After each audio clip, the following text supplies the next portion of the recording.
उठते ही हैं।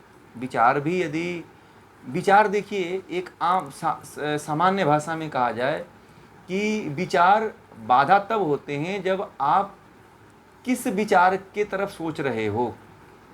यानी कि आप अपने सात्विक विचार की तरफ सोच रहे हो, या उसमें विचार कई तरह के होते हैं। एक सात्विक विचार होते हैं, एक राजसिक विचार होते हैं, एक तामसिक विचार होते हैं। ठीक है, तो यदि आप सात्विक विचार की तरफ जा रहे हो तो आपको मोक्ष की तरफ लेकर के जाएगा। बिना देखिए, मोक्ष के मार्ग के तरफ जाने के लिए जाने में विचार उत्पन्न होते हैं। ठीक है, बिना विचार के आप, ऐसा नहीं कि विचार शून्य हो जाओगे। ठीक है, विचार तो आपको जब समाधि में जाओगे तब भी संप्रजात समाधि में भी विचार रहते हैं। ठीक है, विचार शून्य नहीं हो जाओगे, सात्विक विचार रहते हैं। यदि हमें उस तरफ जाना है तो ये ध्यान देना है कि हम किस तरह के विचार को लेके आगे बढ़ रहे हैं। यदि हमारे भीतर राजसिक विचार हैं तो उस विचार से हमेशा दुख और कष्ट ही मिलता है।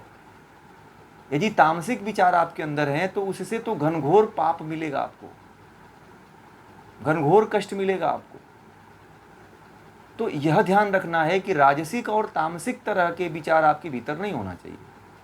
सात्विक विचार होना चाहिए, अच्छे विचार होना चाहिए, कल्याण की भावना होनी चाहिए, सत्संगति होनी चाहिए, ज्ञान की उत्कंठा होनी चाहिए, गलत विचार नहीं होना चाहिए, अच्छे विचार होने चाहिए, भावना ही अच्छी होनी चाहिए। ठीक है, और हमेशा यह ध्येय होना चाहिए कि हमें तो मोक्ष की प्राप्ति करनी है।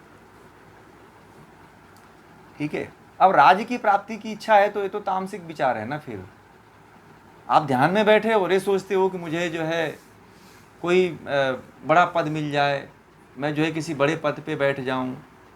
ठीक है, जब इस तरह की तुच्छ इच्छा रखेंगे तो इस तरह की राजसिक इच्छा है, ये राजसिक विचार है ये। फिर आप समाधि की तरफ नहीं जा पाओगे, आप फिर तो बीच में ही फंस के रह जाओगे आप। तामसिक विचार में ये भाव आता है कि अभी मुझे राज चाहिए, चलो किसी की हत्या कर देते हैं और राज पे बैठ जाते हैं।